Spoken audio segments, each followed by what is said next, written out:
6 महीने बाद खुलने वाला सुंदर धाम केदारनाथ धाम मंदाकिनी नदी के किनारे स्थित आदि जगत गुरु शंकराचार्य जी ने स्थापना की। जी हाँ, चारों तरफ पहाड़ आप देख रहे हैं ना, चारों तरफ पहाड़, और उन पहाड़ के बीच में स्थित जब हम द्वार के अंदर जाते हैं ना, तो द्वार के अंदर जाकर के प्रांगण में नंदी बाबा मौजूद हैं।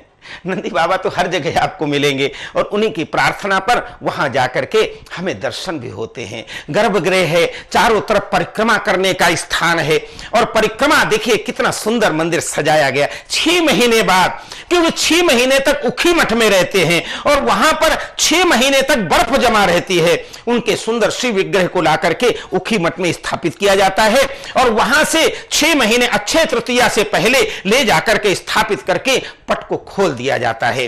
भगवान सदाशिव आप जानते हैं, धन धन भोलेनाथ तुम्हारे कौड़ी नहीं खजाने में, और 3 लोक बस्ती में बसा दिए आप बसे वीराने में। भगवान शिव की महिमा आप सब लोग जानते हैं। भगवती मैया सती ने प्रार्थना की, भगवती पार्वती ने जाना मैं कोटि लग। आपको भी ऐसा स्नेह होना चाहिए ना, आप जाकर के केदारेश्वर महादेव के 12 ज्योतिर्लिंग में, जहां पर भगवान उज्जैन के महाकाल हैं, जहां पर काशी बाबा के विश्वनाथ हैं, जहां पर नेपाल के महाकाल हैं, जहां पर और तमाम से 12 ज्योतिर्लिंगों में जो आते हैं, उसी जगह पे ये 12 ज्योतिर्लिंग में सुंदर रूप से केदारेश्वर महादेव हैं। और भगवती सती कितना स्नेह का जाना मैं कोटि लगी और अगर हमारी और बरहूं शंभु न तरहम कुमारी। भगवान शिव पे इतना स्नेह होना चाहिए।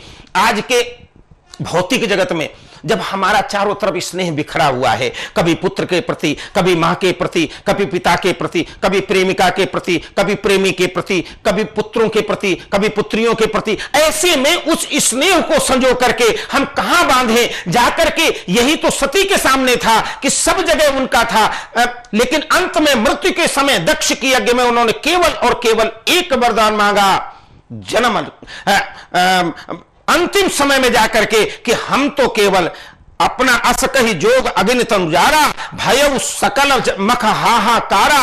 और हाहाकार कब मचा, जब उन्होंने वरदान मांगा कि हम तो जन्म जन्म जिस जन्म में जहां पर भी जन्म ले हमें भगवान शिव आपका साथ मिले। इतना स्नेह और इतना प्रेम जो आराम से जाकर के भगवान के मंदाकिनी का जल लेकर के और वहां पर अभिषेक करते हैं, दुग्ध से अभिषेक करते हैं, भस्म से अभिषेक करते हैं, बेलपत्र से अभिषेक करते हैं।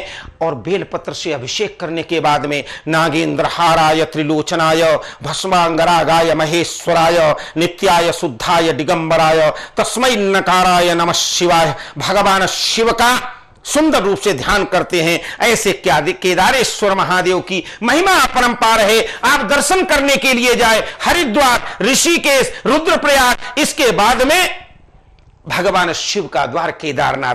13-14 किलोमीटर की पैदल यात्रा अबाल वृद्ध नर नारी सभी लोग कर लेते हैं, वहां कोई कष्ट नहीं। लेकिन एक ही मंत्र ओम नमः शिवाय, ओम नमः शिवाय, ओम नमः शिवाय। ऐसे भगवान भूतनाथ को प्रणाम है, ऐसे भगवान काशीनाथ को प्रणाम है, और ऐसे भगवान को शिव को प्रणाम है, प्रणाम है। मित्र जुड़े रहे हमारे साथ। अभी हमें बद्रीश भगवान की यात्रा पे आपको ले चलना है। हम लेते एक छोटा सा ब्रेक, अभी लौट कर आते हैं।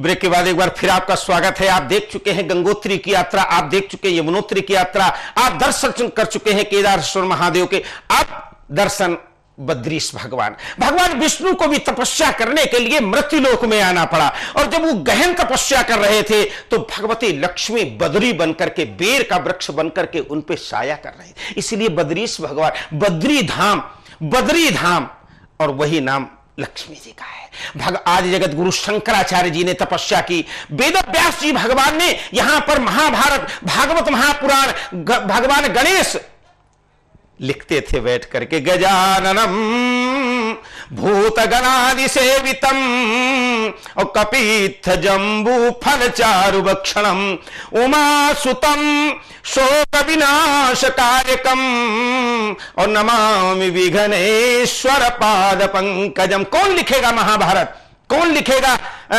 श्रीमद् भागवत महापुराण? भगवान गणेश जी ने कलम चलानी शुरू की और व्यास जी महाराज यम प्रव्रजंत मनुपेत कृत्यम द्वैपायनो विरह कातरमाजुहाव पुत्रेति तन्मय तया तरवो विनेदुस्तम सर्वभूत हृदय मुनिमानतोष्मि ही। राजा परीक्षित को कथा सुनाने के लिए सुखदेव जी जाते हैं और राजा परीक्षित भागवत की कथा सुना रहे। कथा किसने लिखी, किसने? भगवान वेद व्यास जी ने, वहीं पर बैठ करके। और वहीं से हमारी सीमा भी है, अगर थोड़ा सा आगे चले जाए तो वहीं पर माना में हमारी सीमा भी है। तो ऐसी सुंदर धारा के निकट तप्त कुंड में बैठ करके तो आइए देखते हैं पहले बद्रीनाथ धाम का क्या महत्व है।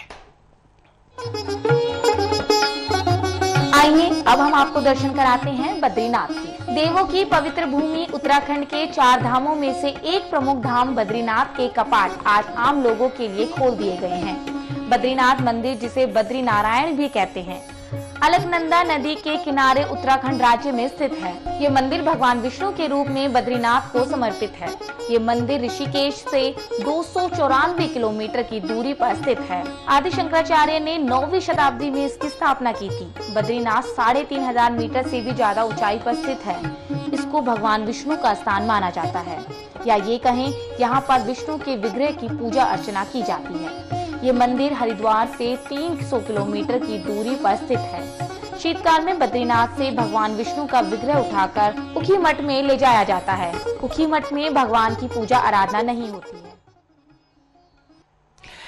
तो इस प्रकार से बद्रीश भगवान, जब शीतकाल होता है, पूजा होती है ज्योतिषपीठ पर, और वहां पर बैठ करके रावल, जो वहां नंबूदरी ब्राह्मण होते हैं, वो पूजा करते हैं। बद्रीश भगवान के जैसा मैंने बताया वहां तप्त कुंड भी है। स्नान करके, तप्त कुंड में स्नान करके इसके बाद सुंदर रूप से भगवान के दरवाजे पे जाते हैं और वहां जाकर के बद्रीश भगवान की पूजा अर्चना करने के बाद में मन वांछित फल प्राप्त करते हैं। मित्रों, हम फिर मिलेंगे और दिखाएंगे आपको विशेष बद्रीश भगवान का महत्व क्या है। आज इतना ही। धन्यवाद, नमस्कार।